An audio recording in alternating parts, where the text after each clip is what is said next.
I want to look at the film Prometheus, and a lot of people have seen it and have felt very upset and unfulfilled, saying that it raises too many questions. And if you really look through the whole Alien series, though, there's not a lot of questions that get fully answered, because even watching the first movie from the late 70s, I mean, look at that thing. What is that thing? Can you tell me? Because I can't tell you, and I saw this for the first time when I was 8, and it still haunts my dreams to this day. Also, if you look at what aliens look like, I thought for a long time when I was younger and first watching the films that the aliens themselves were actually some kind of human mutated science experiment, because they have the same types of, arms and legs, and also the rib cages and the spines that are very prevalent and visible. So Prometheus, like a lot of the other alien films, leaves a lot to the imagination and a lot of answers that you are not handed like you are so often in Hollywood. So you have to kind of dig deeper and think about it a little more. And there is a lot left unexplained, and one of the big questions that a lot of people have is, was Charlize Theron's character, Captain Meredith Vickers, was she a human or was she an android like David? And there's really evidence to suggest that it could go either way, which I'm sure was done intentionally, and it's something that we will probably never get a solid answer to. It was one of those, well, what do you think happened at the end kind of stories. But as far as her being a human, let's look at some of the reasons as to why she seems human. One of the first times that we find her, she does go into hypersleep, and then she gets up and she's exercising because of, atrophy that happens when you don't use your limbs for a long time. Now, if she was an android, there would be no reason for her to need to regenerate her muscles, because they would be,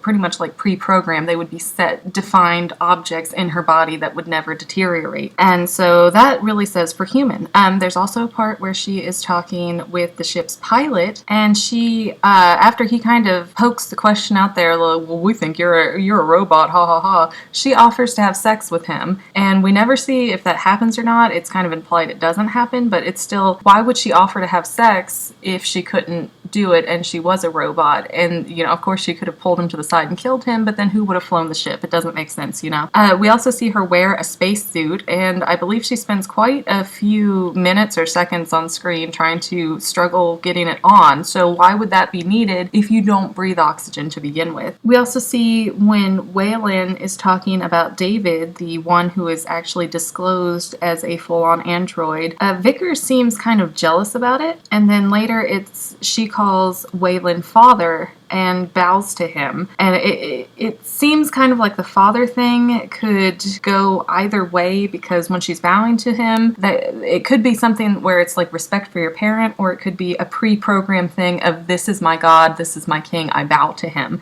So that could go either way, and the father thing, of course, could go either way, because that could be her biological daughter that's very jealous that he felt like, oh, well, you're not a boy, so I made a robot son because you weren't a boy. Or it could be that, her and David are the exact same level of both being androids. So that could go either way. And at the end of the film, we see her get crushed to death, and she seems very terrified for that to happen, which again would not make a lot of sense for an android, because when we see David get killed earlier in the film, it's no big deal for him. I mean, he doesn't even really think twice about it. And now if you look at reasons why, Vickers might be an android, she throws David around at one point when she gets really frustrated with him, which is a pretty human emotion, but she seems very angry, and she throws David around against the ship like he's a little doll. And if you look in other alien references and throughout the other film, I mean, androids are typically known to be pretty strong. They're not just a bag of wires. I mean, there's metal, there's all sorts of things in there, and they make them strong just because they can, I guess, and defend themselves and that sort of thing. So they're not weak little things that we have seen in the past that can just be, oh, here's a person just pushing you around, unless he wanted her to. But David wasn't pretending to be a human, so it wouldn't make sense that he would just allow her to throw him around like that. And Vickers also seems very cold and very distant for a lot of it. There's a lot of emotion that seems to be lacking out of her. Another thing is that her metapod that she has, the medical device that she has in her room that she's bragging about kind of in the beginning of the film, it's calibrated for men. And yeah, that could have been an oversight that,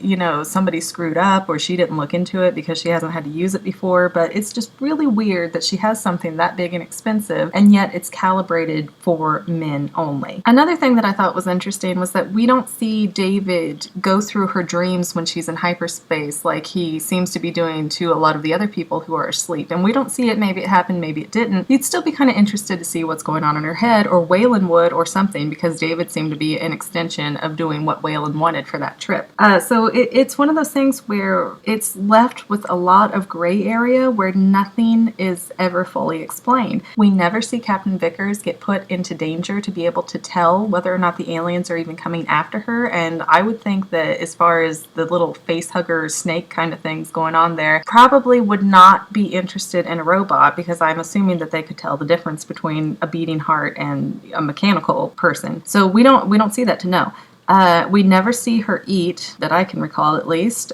We don't see her body after the crash. It's just a clear, covered up and she's dead. And we have just no clear answers at all on what happened. So when you're looking for the answer of whether or not Captain Vickers was a human or an android, you're not going to figure it out necessarily by watching the film, but what I think is the situation is that she is a cyborg. And if you don't know, a cyborg is a human that has been given robot parts one way or another, so that they have mechanical features, but they still retain a lot of their humanistic qualities as well. So they have both robot and human qualities in them. And some of them can even have sex and children. And if you look back to Dragon Ball Z's Android 18, which Android is a bad name, and they said that later that, oh, well, no, she actually had human parts. That's just what they called her in the lab kind of thing. But Android 18 marries Krillin, and they have a child named Marin. But she was immortal. She wasn't aging like everybody else was around her because she had so many different, robot parts in her that wasn't going to happen. And she was also very cold and very distant from a lot of people. Even her daughter, we don't see a lot of loving interaction with her in the show. And she's incredibly strong. And to me, that sounds exactly like Captain Vickers. Some cyborgs can even age and die depending on what parts are mechanical and what parts are human, and we see that in some versions of Victor Stone, which is Cyborg in the DC Comics, if you don't know. So I think, quite frankly, we will probably never get a firm answer, but I believe that Captain Vickers is a cyborg. There could have been a number of things that happened, but if you look at Waylon, he is so old, and Charlize Theron in the movie looks to be mid-30s to 40s. That would have, not been impossible for somebody to have a child that late in their life, but Waylon looks like he's maybe 120 at this point. So it just doesn't seem feasible that she's his biological daughter, unless maybe back in the day technology wasn't so good, they were trying to get to androids, they were experimenting, they were doing all sorts of things like that, and they thought they could make a human robot combination as a cyborg, but the technology wasn't great. Human testing wasn't as available to them for one reason or another. So why not use the spare kid you have lying around to further science? Because after all, she's just a girl. She's not the son he always wanted. He made his own robot son later after that. And that kind of explains away a lot of the stuff if you sit down and watch it and watch it and watch it and think about it. Because if she's a cyborg, it makes sense for her to have both human and robot qualities that kind of interchange and still have emotions and still have, her own kind of free will, and not be so condemned to have to do what Waylon wants her to do, like David seems to be. Like, David's very curious, but he's also very clear once Waylon is up that he's been working for him and that's been pulling the strings. So that's my thoughts.